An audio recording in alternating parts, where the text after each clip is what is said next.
En el corazón de la historia, en los sagrados y silenciosos pasillos de los museos vaticanos, un instante trivial estaba a punto de fracturar la realidad. Samuel, un niño de apenas 4 años cuya curiosidad superaba con creces su diminuta estatura, se movía entre gigantes de mármol y ecos de imperios. Su familia, absorta en la majestuosidad del arte, no percibió el momento exacto en que su pequeña mano se soltó, atraída por una fuerza invisible. No fue un gran sarcófago ni una brillante pieza de oro lo que capturó su atención, sino un modesto fragmento de cerámica del siglo I. Un trozo de vida cotidiana de la Palestina romana, anónimo y olvidado tras un cristal.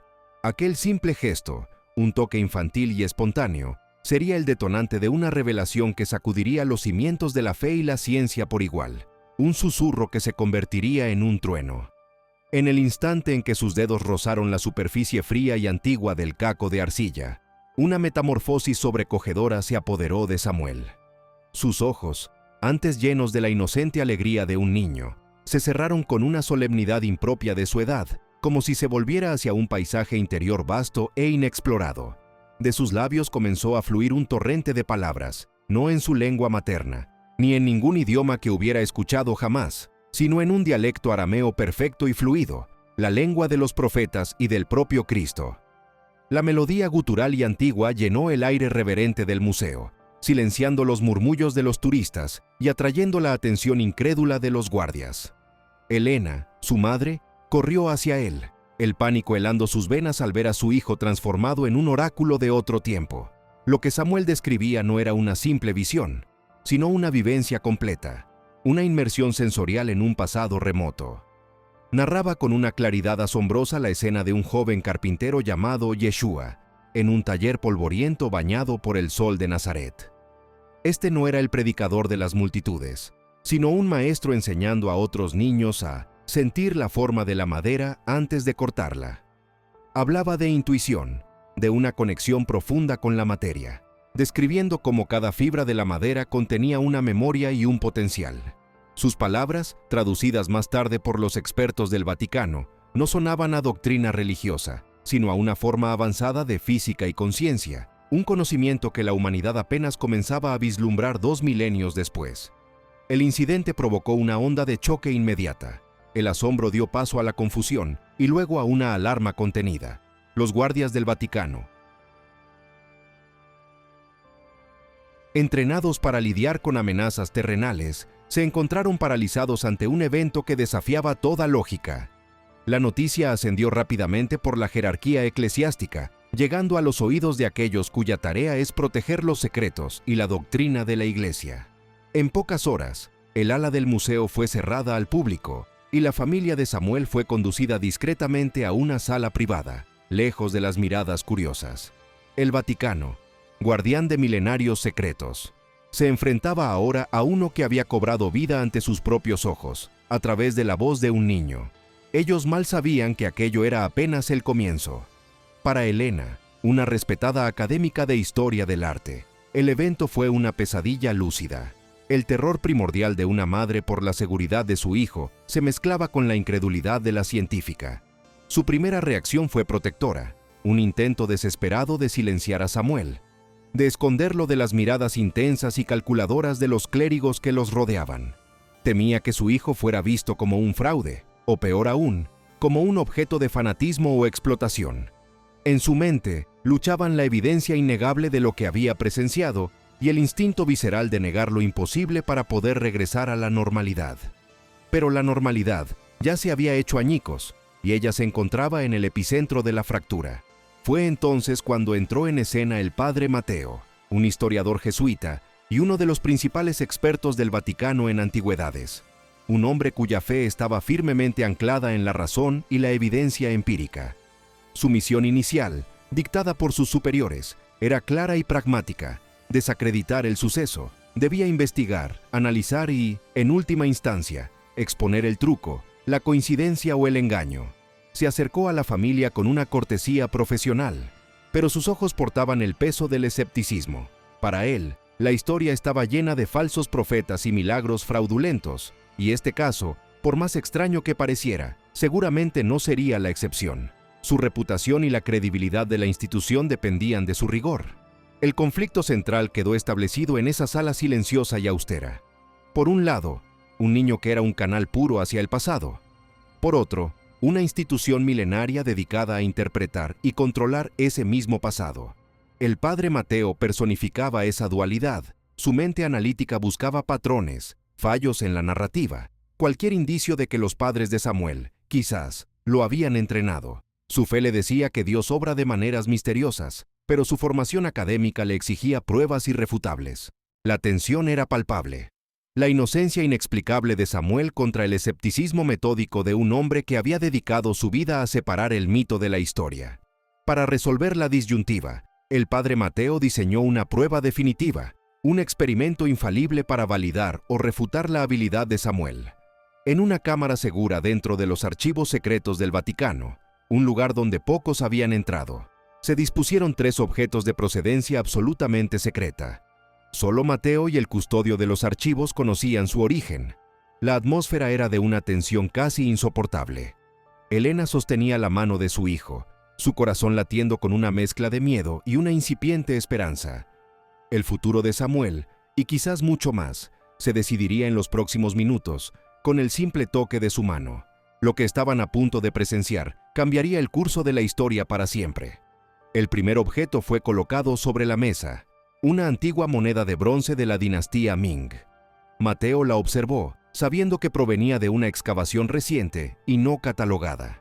Samuel, guiado suavemente por su madre, la tocó. El arameo desapareció y en su lugar, el niño comenzó a susurrar en un dialecto mandarín arcaico, describiendo el pánico de un mercader cuyo barco se hundía en el mar de China meridional, el tacto de la seda mojada y el brillo del oro perdido en las profundidades. El rostro del padre Mateo perdió su color. Los detalles eran demasiado precisos, demasiado íntimos. La coincidencia era una imposibilidad estadística. El primer pilar de su escepticismo se desmoronó. El segundo artefacto fue un fragmento de papiro griego, un trozo de una carta personal de un legionario romano a su familia en el siglo II. Al tocarlo, Samuel habló en griego, koiné, narrando la nostalgia del soldado, el calor del sol en la Galia y su anhelo por el sabor de las aceitunas de su hogar. La caligrafía emocional del niño, la descripción de detalles mundanos que ningún libro de historia registraría, golpearon a Mateo con la fuerza de una revelación. Ya no estaba observando un posible fraude, sino un fenómeno que trascendía su comprensión de las leyes del universo. Cada palabra del niño era un clavo en el ataúd de su duda, y el asombro comenzaba a reemplazar su juicio profesional.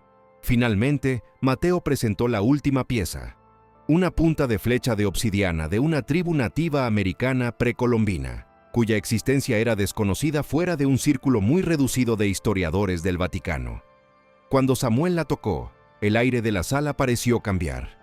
El niño describió, en una lengua uto-azteca que se creía extinta, la tensión de una cacería al amanecer, el olor a pino y tierra mojada, y el respeto del cazador por el espíritu del ciervo que estaba a punto de abatir. Fue en ese momento que el escepticismo del padre Mateo no solo se rompió, sino que se pulverizó por completo. Cayó de rodillas, no por protocolo, sino por el peso abrumador de lo que estaba presenciando. La validación era irrefutable. El don de Samuel era genuino, una llave capaz de abrir cualquier cerradura que el tiempo hubiera impuesto. Para el padre Mateo, esta certeza fue una epifanía transformadora. El historiador cético murió en esa sala, y en su lugar nació el aliado incondicional. Comprendió que no estaba frente a una anomalía que debía ser contenida, sino ante un mensajero cuyo propósito debía ser descubierto y protegido a toda costa. El conflicto ya no era entre la duda y la fe, sino sobre cómo proceder ante una verdad tan monumental. La pregunta ya no era si el don era real, sino ¿por qué se había manifestado ahora? Y la respuesta comenzaría a revelarse al tocar de nuevo aquel primer fragmento de arcilla. Con la certeza de que estaban ante un milagro tangible, el padre Mateo guió a Samuel de regreso al fragmento de cerámica original. El aire en la sala ya no estaba cargado de escepticismo, sino de una reverencia expectante. Cada persona presente, desde los altos cargos del Vaticano hasta Elena, la madre convertida en guardiana de un misterio, contenía la respiración. Le pidieron a Samuel que tocara la pieza una vez más. Su pequeña mano se extendió, y en cuanto sus dedos hicieron contacto con la arcilla milenaria, la conexión se restableció. El velo del tiempo se rasgó de nuevo, y la voz del pasado volvió a hablar a través del más inocente de los mensajeros, lista para ofrecer la primera pieza del mapa más grande jamás concebido. El arameo fluyó de nuevo, pero esta vez no era una descripción, sino una instrucción. Samuel, con los ojos cerrados, habló de un símbolo, una espiral contenida dentro de la forma de una semilla. Mientras hablaba, su dedo índice se movió en el aire, dibujando la imagen con una precisión que su mente consciente de 4 años no podría poseer. Era un glifo antiguo, un emblema de potencial y creación, el logotipo de una sociedad secreta que había operado en las sombras de la historia. Este símbolo, insistió la voz a través de Samuel, era la llave. Sería la marca que identificaría cada fragmento de la verdad oculta, un sello sagrado para proteger el conocimiento más profundo de la humanidad. Inmediatamente después de describir el símbolo, la voz del niño cambió de cadencia, volviéndose más rítmica, casi poética. Recitó lo que sonaba como un acertijo geográfico.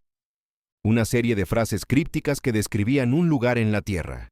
La frase más clara y resonante, la que se grabó a fuego en la mente de Mateo, fue la mención de la cueva donde la sal llora.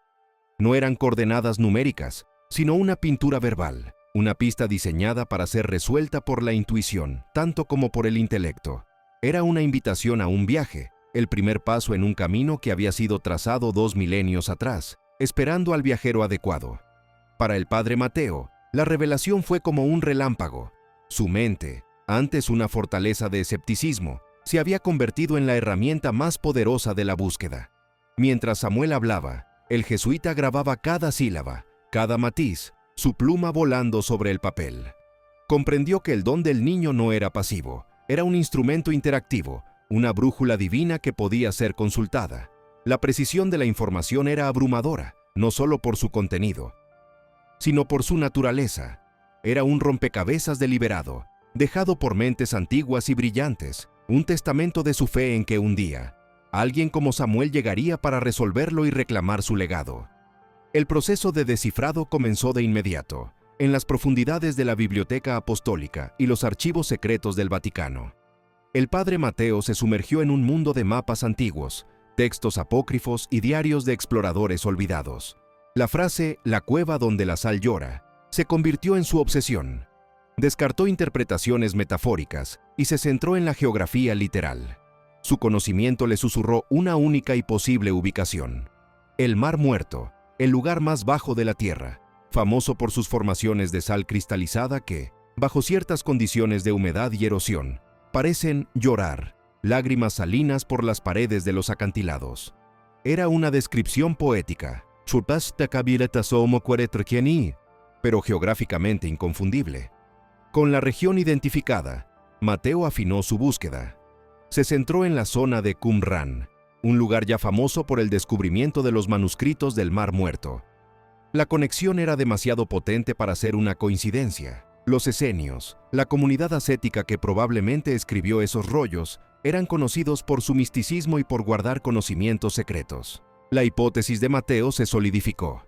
Si una facción de los primeros seguidores de Cristo, los archivistas del silencio, había ocultado sus enseñanzas más profundas, habrían utilizado métodos y lugares similares a los de los esenios. La pista no solo señalaba un lugar, sino también un contexto histórico que le daba una credibilidad asombrosa. La evidencia era tan convincente que, en un tiempo récord, el Vaticano autorizó una expedición clandestina. Se formó un pequeño equipo de confianza, el padre Mateo como líder académico y espiritual, un par de arqueólogos de la Pontificia Comisión de Arqueología Sagrada, y un pequeño destacamento de la Guardia Suiza en ropa de civil para la seguridad. Elena insistió en acompañarlos. Ya no era solo una madre protegiendo a su hijo, se había convertido en una pieza esencial del rompecabezas, la guardiana del navegante. Sabía, con una certeza que nacía más allá de la razón, que la presencia de Samuel era indispensable para encontrar el camino. La decisión de proceder marcó un punto de no retorno. La búsqueda de la verdad había pasado de un análisis teórico en las cámaras selladas del Vaticano a una misión tangible y peligrosa en uno de los desiertos más inhóspitos del mundo. La logística se planeó con el máximo secreto, bajo la apariencia de una investigación arqueológica rutinaria. Para el mundo, era un simple estudio de campo. Para el pequeño grupo que se preparaba para partir, era una peregrinación hacia el corazón de un misterio que podía redefinir la espiritualidad humana. Llevaban consigo tecnología moderna, pero su guía más importante era la visión de un niño de 4 años. El viaje al desierto de Judea fue un descenso a otro tiempo.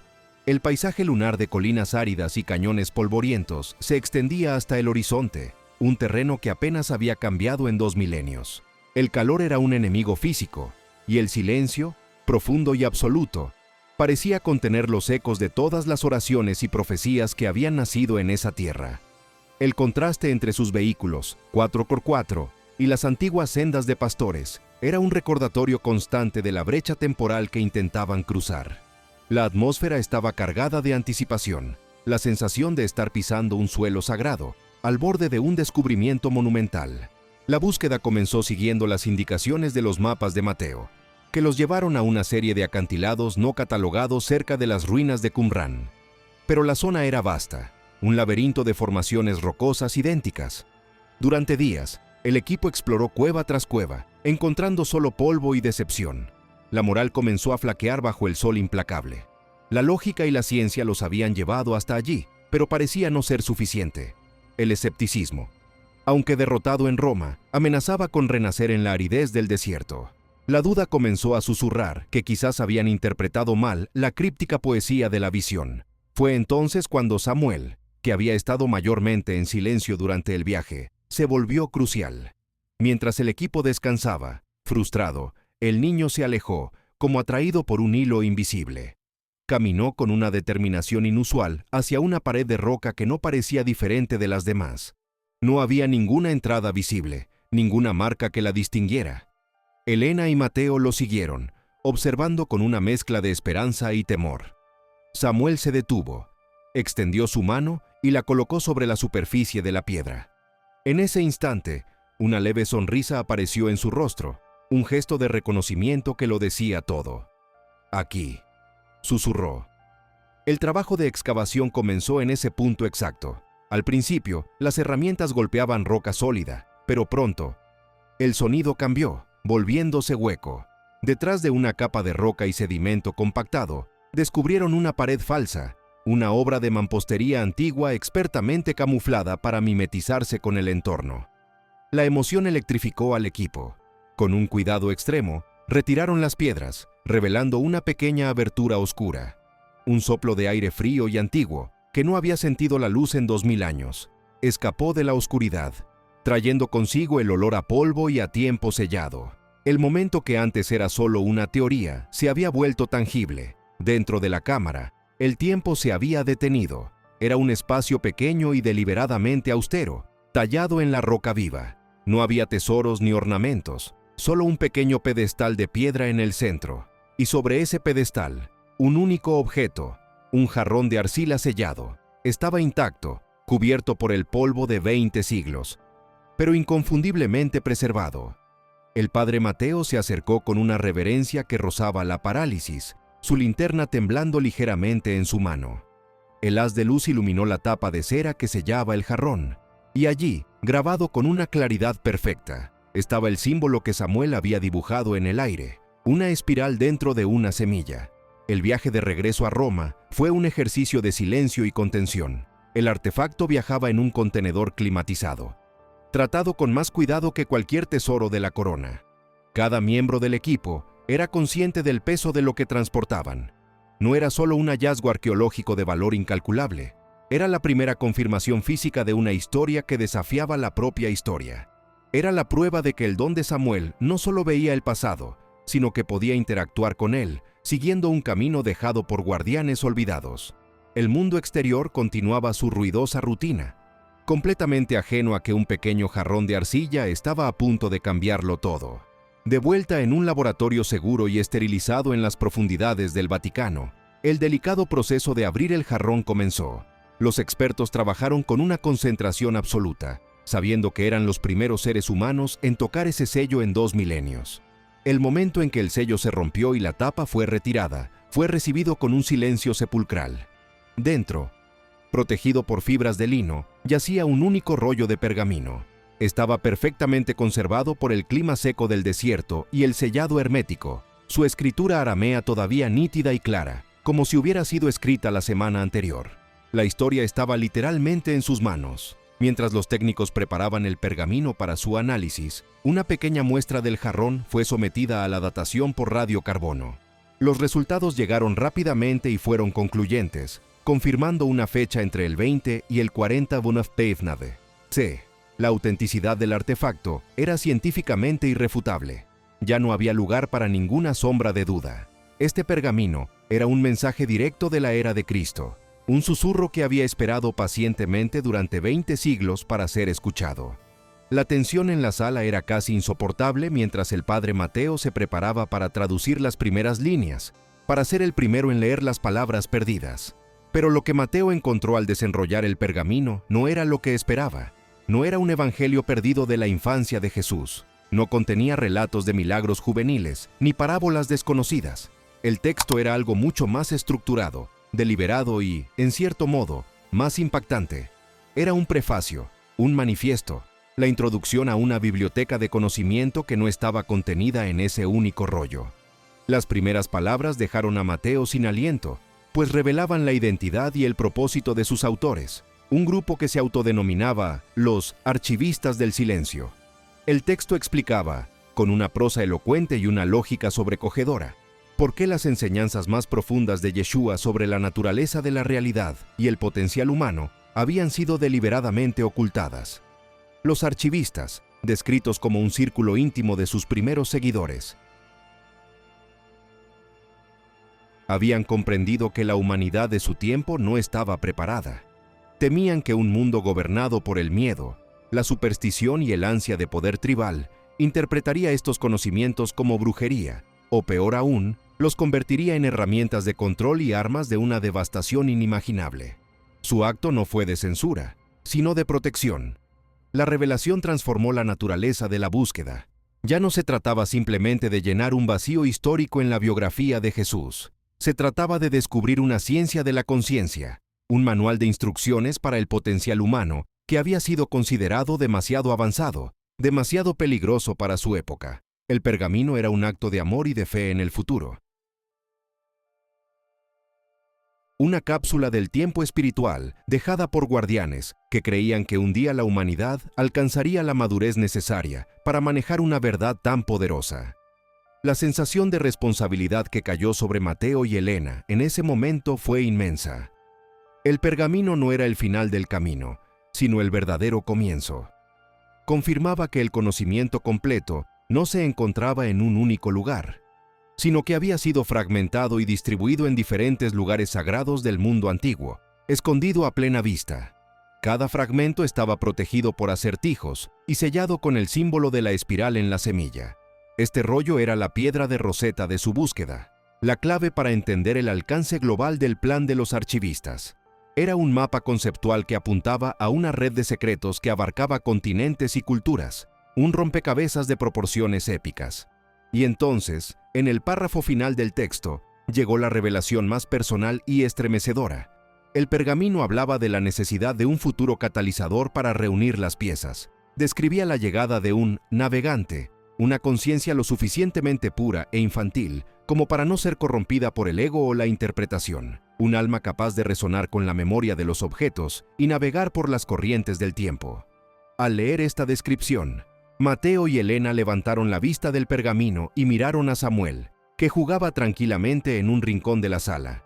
En ese instante, comprendieron. El niño no era solo un conducto, era la clave profetizada, el cumplimiento de un plan de 2000 años. La noticia del pergamino de Qumran no pudo ser contenida.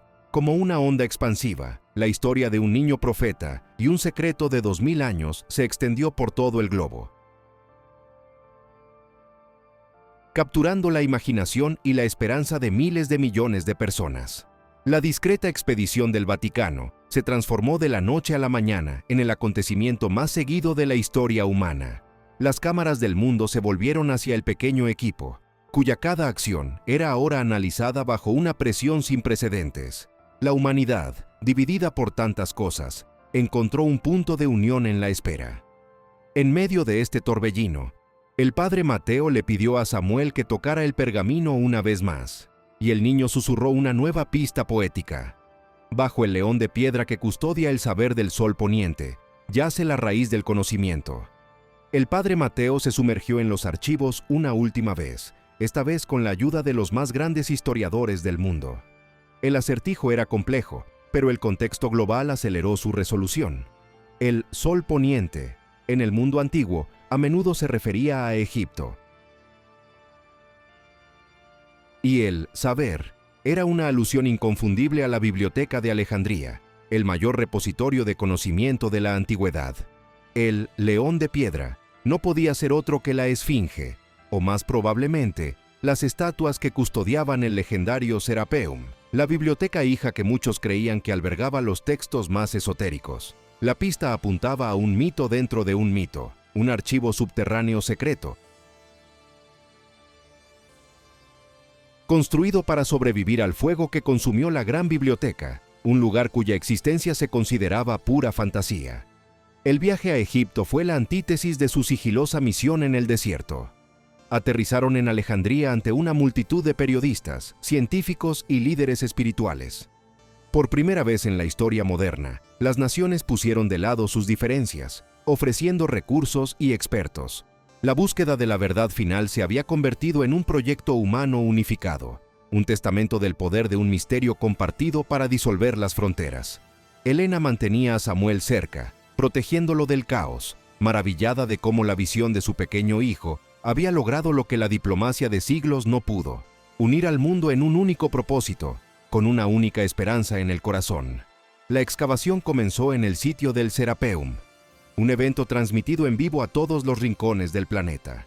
Equipos de arqueólogos e ingenieros trabajaron día y noche, siguiendo los antiguos planos y la guía sutil de Samuel, quien ocasionalmente señalaba un lugar diciendo que la tierra se sentía hueca por debajo.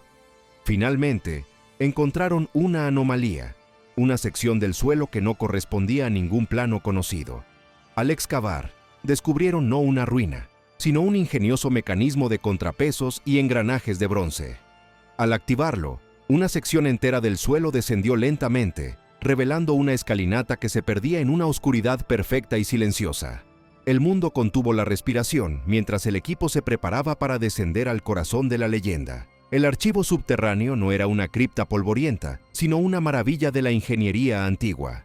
Un sistema de ventilación ingeniosamente diseñado mantenía un flujo de aire constante y seco, preservando el contenido en condiciones prístinas. No había antorchas, sino una serie de pozos de luz que, a través de un complejo sistema de espejos de metal pulido, habían iluminado el interior durante siglos. Era un lugar de silencio y reverencia, no una tumba de conocimiento muerto, sino una biblioteca viva que parecía haber estado esperando pacientemente a sus lectores. La atmósfera era de una sacralidad que trascendía cualquier religión, el sentimiento de estar en el sancta sanctorum del intelecto humano, en un lugar donde la ciencia y el espíritu nunca se habían separado. En la cámara central, dispuestos sobre pedestales de basalto, encontraron el tesoro final. No eran pergaminos frágiles, sino una serie de códices metálicos, hechos de una aleación de oro y otro metal desconocido que no mostraba signos de corrosión.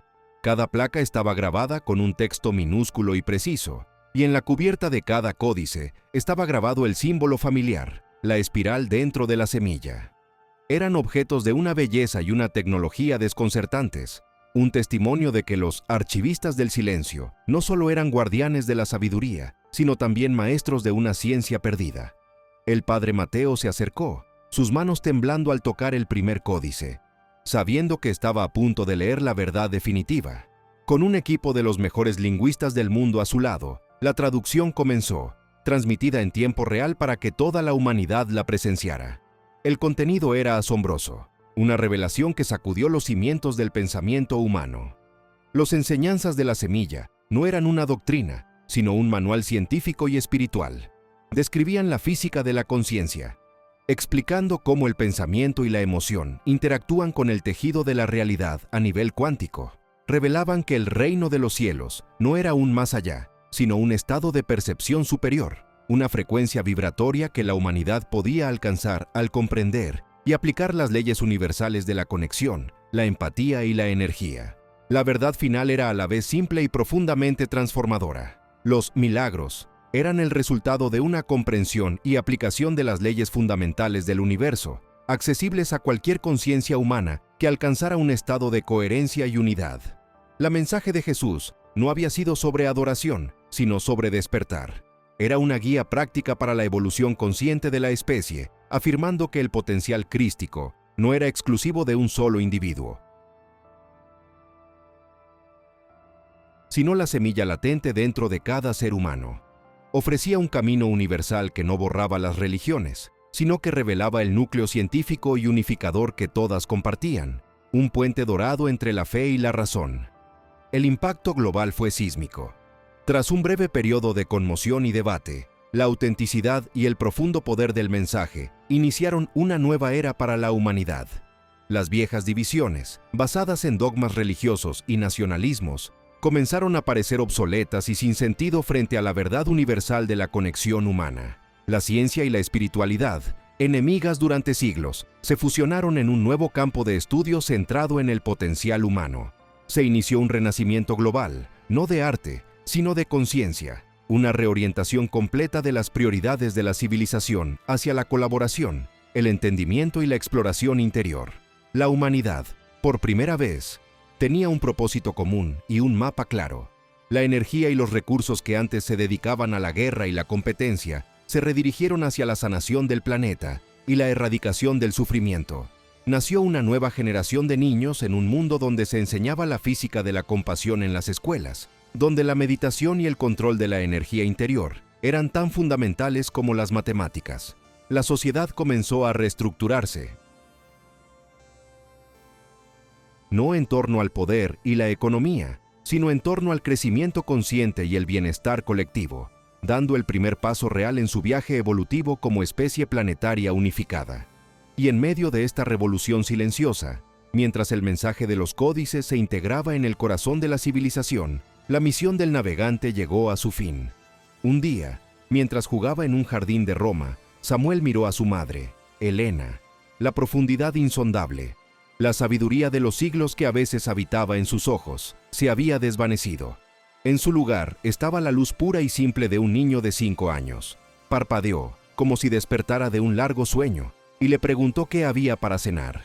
La habilidad, el don que había servido de llave, se había retirado tan suavemente como había llegado, su propósito cumplido. Samuel volvió a una vida normal, protegido por un mundo agradecido que le concedió el regalo de la anonimidad. Creció sin la carga de su papel pasado, con apenas recuerdos fragmentados, como sueños de haber hablado en lenguas extrañas. Se convirtió en un niño, luego en un adolescente y finalmente en un hombre, libre para encontrar su propio camino en el nuevo mundo que él había ayudado a nacer. Su legado no fue inscrito en piedra ni en monumentos, sino en el corazón de una humanidad despierta, que finalmente había comprendido el mensaje de la semilla y había comenzado a florecer, lista para reclamar su herencia estelar,